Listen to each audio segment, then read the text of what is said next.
Hello friends, कैसे हो आप सब। मैंने अपने पिछले वीडियो में बताया था कि अटेंडेंस शीट कैसे बनाया जाता है। उसका लिंक मैं डिस्क्रिप्शन बॉक्स में दे दूंगा और आई बटन पे भी शो हो रहा होगा। ठीक है, आप लोग चाहो तो एक बार उसे देख सकते हो। मैंने उस वीडियो में ये भी बताया था कि अटेंडेंस शीट बनाने के बाद सैलरी शीट कैसे बनाया जाता है। ठीक है, तो आज का वीडियो इसी के ऊपर है कि सैलरी शीट कैसे बनाया जाएगा। ठीक है दोस्तों, तो मैंने क्या किया, अटेंडेंस शीट ऑलरेडी मैंने बनाया हुआ है, जो कि मैंने अपने पिछले वीडियो में बताया हुआ था। ठीक है, इसी के ब्याह पर हम लोग सैलरी शीट बनाने वाले हैं। ठीक है दोस्तों, उसके बाद हम गए यहाँ पे एक नया शीट क्रिएट किया। ठीक है, इसका नाम डाल दिया हमने सैलरी शीट। ठीक है दोस्तों, उसके बाद हमने क्या करा, ये यहाँ से लेके यहाँ तक, ठीक है, कॉपी करा और यहाँ पे हमने पेस्ट मार दिया। ठीक है, और उसके बाद हमने क्या करा, इसके फॉन्ट साइज थोड़े से बड़े कर दिए ताकि देखने में अच्छा लगे। ठीक है दोस्तों, उसके बाद अगली हेडिंग जो यहाँ पे जो हम डालेंगे, यहाँ पे डालेंगे बेसिक सैलरी। ठीक है, ओके दोस्तों, इसको हमने रैप कर दिया। ठीक है, उसके बाद यहाँ पे लिखेंगे एम डेज। ठीक है, एम डेज का मतलब मंथ में कितना डेज है। ठीक है, जिस महीने का भी हम बना रहे हैं। उसके बाद डालेंगे यहाँ पे डब्ल्यू डेज, मतलब कि कितना वर्किंग डे है इसका। ठीक है, उसके बाद अगली जो हेडिंग रहेगी उसका नाम रहेगा सैलरी। ओके, उसके बाद आप यहाँ पे हेडिंग लिख सकते हो, यहाँ पे HRA। ठीक है, DA TA। ठीक है ना, उसके बाद यहाँ पे एक और हेडिंग होती है, उसका नाम है बोनस। ठीक है, उसके बाद यहाँ पे टोटल सैलरी। ठीक है, उसके बाद एक और हेडिंग होती है, उसका नाम होता है यहाँ पे EPF 12%, मतलब कि ये डिडक्शन का पार्ट हो जाएगा हमारा। ठीक है, उसके बाद यहाँ पे ESI। ठीक है, कितना परसेंट है, 0.75%। ठीक है, ये भी हमारा डिडक्शन का पार्ट हो जाएगा। उसके बाद एक और यहाँ पे आता है एडवांस। ठीक है, अगर किसी एम्प्लॉय ने हमसे एडवांस या कंपनी से एडवांस ले रखा हो, वो कितना है वो यहाँ पे लिख देना है। उसके बाद टोटल डिडक्शन। ठीक है, जो भी टोटल डिडक्शन होगा उसका यहाँ पे टोटल हो जाएगा। ठीक है, उसके बाद नेट सैलरी। ठीक है दोस्तों, इतनी हेडिंग है। अब इन हेडिंगों को फिल कैसे करना है वो आप लोगों को देखना है। ठीक है, मैंने क्या करा, यहाँ से लेके यहाँ तक सिलेक्ट कर लिया। ओके, इसको मैंने यहाँ पे क्या करा, बॉर्डर लगा दिया और इसका फॉन्ट कर दिया 14। ठीक है, सबका। ओके दोस्तों, उसके बाद यहाँ पे लिख दिया हमने नेम ऑफ फर्म। ठीक है, ठीक है, लोकेशन, जॉब लोकेशन या वर्क लोकेशन लिख देंगे यहाँ पे। ठीक है, तो कंपनी नाम जो भी होगा आप यहाँ पे लिख सकते हो। मैंने यहाँ पे कंपनी का नाम लिख दिया और जॉब लोकेशन लिख दिया नोएडा सेक्टर 63। ठीक है दोस्तों, इतना लिख दिया मैंने। उसके बाद यहाँ पे हमें बेसिक सैलरी फिल करनी है। ठीक है, इन लोगों का आप लोगों ने कोई ना कोई बेसिक सैलरी डिसाइड किया होगा। ठीक है, वो यहाँ पे आपको फिल कर देना है। तो मैंने लिख दिया यहाँ पे क्या, किसी का लिख दिया 15,000। ये अभी मैनुअल लिख दे रहा हूँ, वैसे ही रैंडम। ठीक है ना, आपका जो होगा वो आप यहाँ पे एक्चुअल लिख देना है। ठीक है, ठीक है दोस्तों, मैंने यहाँ पे बेसिक सैलरी लिख दी है। यहाँ पे एक हेडिंग और रह गई है, यहाँ पे लिख देना मंथ। ठीक है, यहाँ पे कौन सा महीने की है, अक्टूबर महीने की है। ठीक है, अक्टूबर 2024। ठीक है, अब यहाँ पे हमें मंथ डेज लिखना है, मतलब कि अक्टूबर 2024 में कितने का महीना था। तो अक्टूबर कितने का था, 31 का। तो आपको यहाँ पे सब में 31 फिल कर देना है। ठीक है, 31 लिखोगे, कंट्रोल प्रेस करोगे, एंटर मारोगे तो सब में लिख के आ जाएगा। ठीक है दोस्तों, उसके बाद आता है यहाँ पे वर्क डेज। वर्क डेज कहाँ से आएगा, ये अटेंडेंस शीट से आएगा, जो यहाँ पे हमने टोटल वर्किंग यहाँ पे लिखी थी। ठीक है, अब मैं यहाँ पे क्या करता हूँ कि 31 का यहाँ पे फिल कर देता हूँ, मतलब कि अक्टूबर की अटेंडेंस बना देता हूँ। तो मैंने यहाँ पे क्या किया, नवंबर की जगह अक्टूबर चूज कर लिया, तो यहाँ पे अक्टूबर तक का अटेंडेंस आ गया। ठीक है ना, और यहाँ पे फिल आउट कर दो। यहाँ पे मैं सेम अभी फिलहाल रैंडम ऐसे ही रहने देता हूँ। ठीक है ना, आपको अपने अकॉर्डिंग एक्चुअल अटेंडेंस यहाँ पे फिल करना है। ठीक है, कहीं और भी मैं ऑप्शन लगा देता हूँ। ठीक है दोस्तों, कहीं पे लीव लगा देता हूँ मैं ऐसे रैंडमली। ठीक है दोस्तों, उसके बाद क्या करना है, यहाँ से लेके यहाँ तक कॉपी करना है Ctrl+C से, और यहाँ पे सैलरी शीट पे आना है और यहाँ पे Ctrl+Alt+V प्रेस दबाना है, देन V मतलब वैल्यू, देन ओके बटन दबाओगे तो तुरंत यहाँ पे लिख के आ जाएगा। उसके बाद यहाँ पे सैलरी बनानी है, इस बेसिक सैलरी के अकॉर्डिंग ये सैलरी बनानी है हमें। ठीक है, इतने दिन की। तो कैसे करेंगे, ध्यान से देखना आप लोगों को। यहाँ पे फॉर्मूला आएंगे, इक्वल टू क्या करेंगे, basic value divide by month days. ठीक है, मतलब कि 15,000 को हम 31 से मल्टीप्लाई कर दे रहे हैं, तो एक दिन की सैलरी निकल के आ जाएगी, इनटू वर्किंग डे। एक दिन की सैलरी निकलने के बाद जितने दिन उसने काम करा है उतने दिन से मल्टीप्लाई कर दो। ठीक है, देन एंटर मारो तो निकल के आ जाएगा यहाँ पे। अब इसमें एक चीज और करना है हमें, फॉर्मूला को रीनेम करो F2 से, और यहाँ पे जब फॉर्मूला लगाओ ना इक्वल टू के बाद, तो यहाँ लिख दो राउंड। ठीक है, और ब्रैकेट को स्टार्ट करो और आखिरी में आ जाओ और कोमा 0 लगा दो। ठीक है, उसके बाद ब्रैकेट क्लोज करो, देन एंटर मारो तो ये आ गया। अब इसको यहाँ से ड्रैग कर दो नीचे। ठीक है दोस्तों, तो ये पूरा निकल के आ जाएगा किसकी कितनी सैलरी बनी, किस बंदे की कितनी सैलरी बन गई। ठीक है, अब HRA। अब HRA क्या होता है कि यहाँ पे 30% होता है यहाँ पे।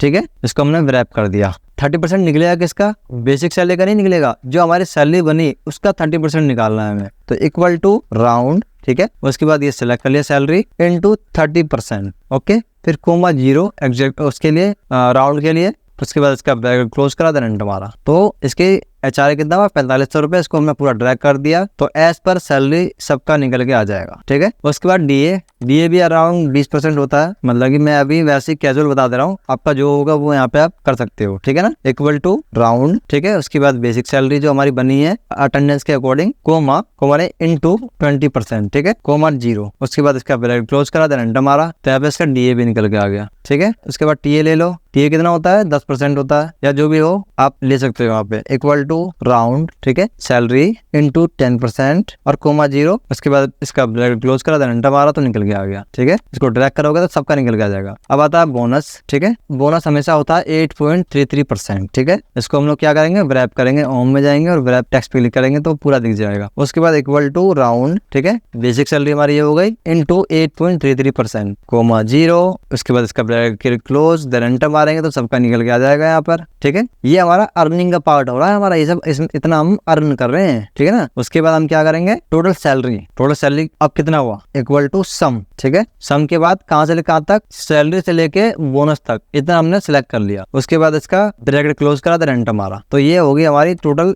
25,250 रुपए, इतना हमने अर्न किया। ठीक है, एक बंदे का। उसके बाद सबका निकालेंगे तो जिसने जितना अर्न किया वो यहाँ पे लिखे आ जाएगा। ठीक है दोस्तों, अब उसके बाद यहाँ पे आता है EPF हमेशा 12% होता है, जो कि एम्प्लॉय के सैलरी से डिडक्ट होता है। ठीक है, अब यहाँ पे कैसे निकालेंगे EPF। ठीक है, EPF का बाउंडेशन होता है 15,000। ठीक है, तो यहाँ लिख देंगे @15,000। ठीक है, हम लोग क्या करेंगे, थोड़ा सा ड्रैग करेंगे। ठीक है, इस तरह से हमने इसका कॉलम साइज बढ़ा दिया है और यहाँ पे अब निकालेंगे क्या, मतलब कि ये जो बेसिक सैलरी है ना, अगर ये 15,000 रुपए है तो 15,000 का 12% या 15,000 से नीचे है तो उसका 12% हमें निकाल के लाना है। लेकिन अगर वो 15,000 से ऊपर अगर कोई चला गया, जैसे कि ये देखो 17,000, 16,000, ये 15,000 से ऊपर चला गया, ये भी देखो 15,000 से ऊपर चला गया, तो इस केस में क्या करना है हमें कि 15,000 पे ही हमें 12% काटना है, ना कि 15,484 रुपए से, ध्यान रखना। ठीक है, तो उस केस में हमें क्या करना होगा, एक फॉर्मूला लगाएंगे इक्वल टू इफ। ठीक है, इफ में क्या लगाएंगे, यदि इस सेल में, ठीक है, ग्रेटर देन 15,000 है। ठीक है, ओके, तो हम क्या करेंगे, कोमा 15,000 इंटू 12%। ठीक है, अदरवाइज